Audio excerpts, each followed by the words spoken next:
पंडित जगन्नाथ का देहांत हुआ था तो सबने कहा ईश्वर आदमी की ऐसी ही मौत दे। 4 जवान बेटे थे, 1 लड़की। चारों लड़के के विवाह हो चुके थे, केवल लड़की कुंवारी थी।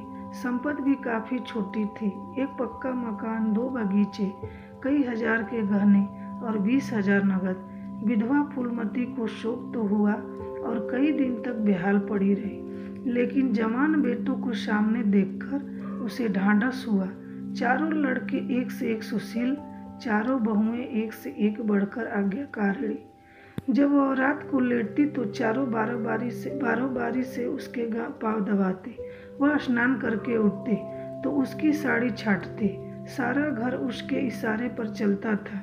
बड़ा लड़का कामतानाथ एक दफ्तर में 50 रुपये पर नौकर था।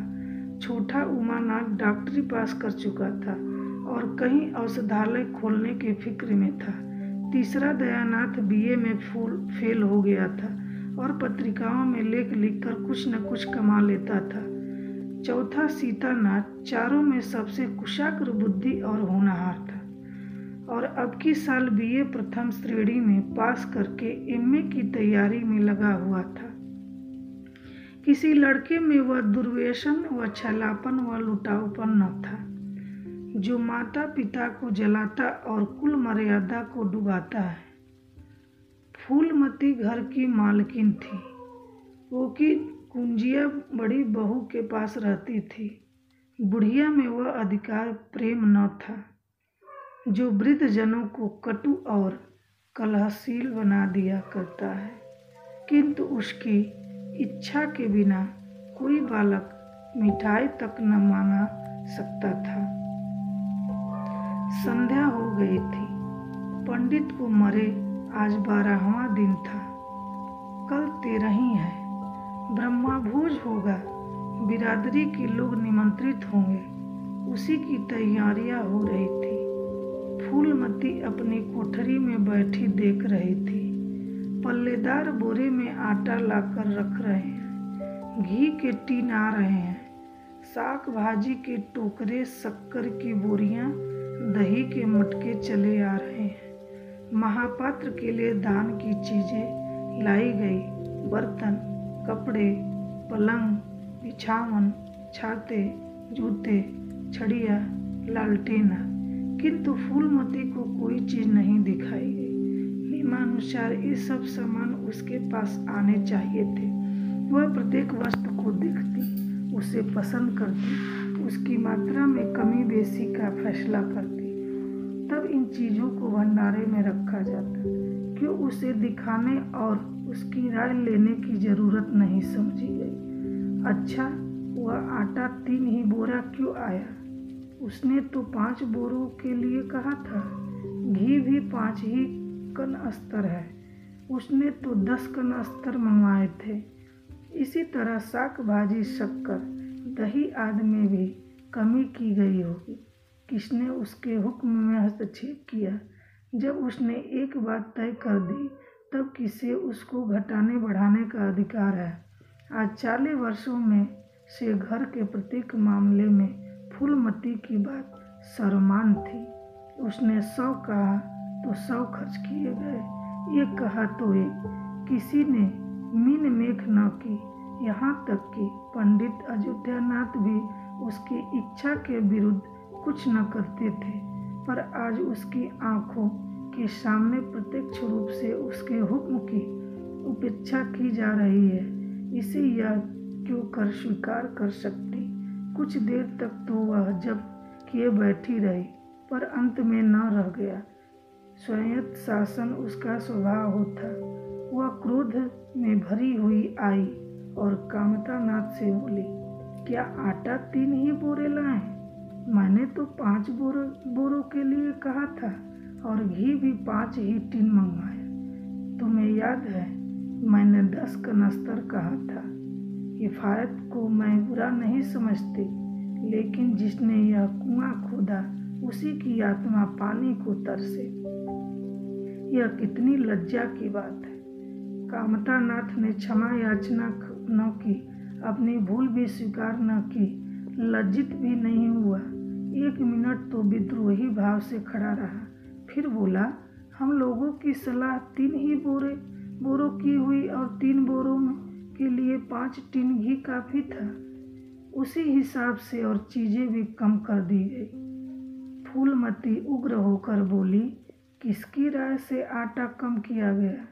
हम लोगों की राय से? तो मेरी राय कोई चीज़ नहीं है। क्यों नहीं? लेकिन अपना हानि लाभ तो हम समझते हैं। फूलमती हक्की बक्की होकर उसका मुंह ताकने लगी। इस वाक्य का आशय उसकी समझ में न आया। अपना हानि लाभ, अपने घर में हानि लाभ की जिम्मेदारी वह आप है। दूसरों को, चाहे वह उसके पेट के जन्मे पुत्र ही क्यों न हो, उसके कामों में हस्तक्षेप करने का क्या अधिकार है? यह लौंडा तो इस ढिठाई से जवाब दे रहा है मानो घर उसी का है। उसी ने मर मर कर गृहस्थी जोड़ी है, मैं तो गैर हूँ। जरा इसकी हेकड़ी तो देखो।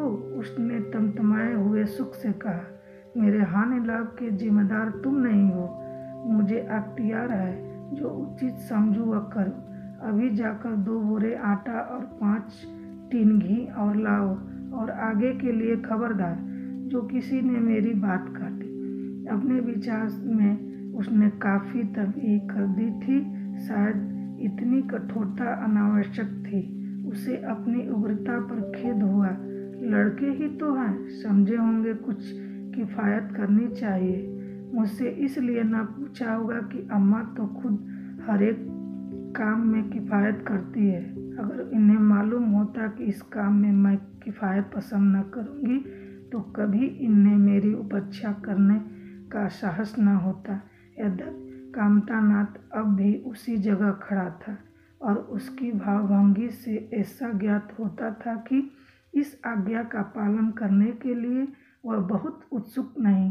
पर फूलमती निश्चित होकर अपनी कोठरी में चली गई। इतनी तंबी पर भी किसी को उसकी अवज्ञा करने की सामर्थ्य हो सकती है, इसकी संभावना का ध्यान भी उसे न आया।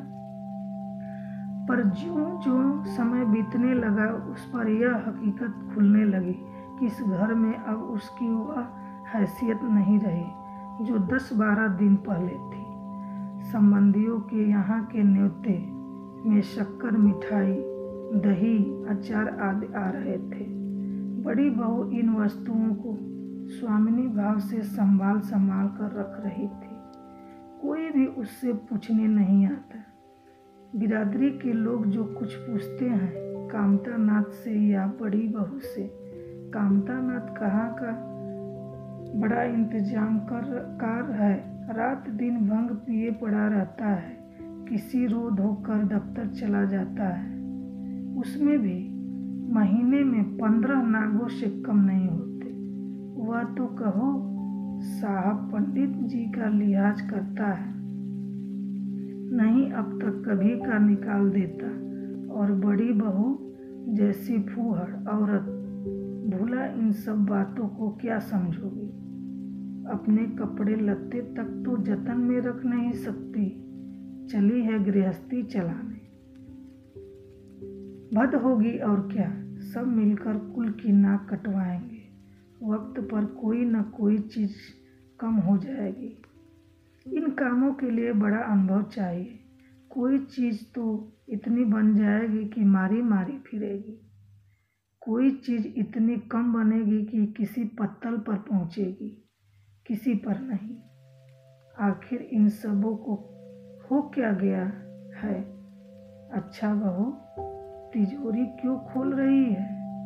वह मेरी आज्ञा के बिना तिजोरी खोलने वाली कौन होती हैं? कुंजी उसके पास है अवश्य, लेकिन जब तक मैं रुपये न निकलवाऊं तिजोरी नहीं खुलती। आज तो इस तरह खुल रही है। मैं कुछ हूँ ही नहीं, यह मुझसे न बर्दाश्त होगा।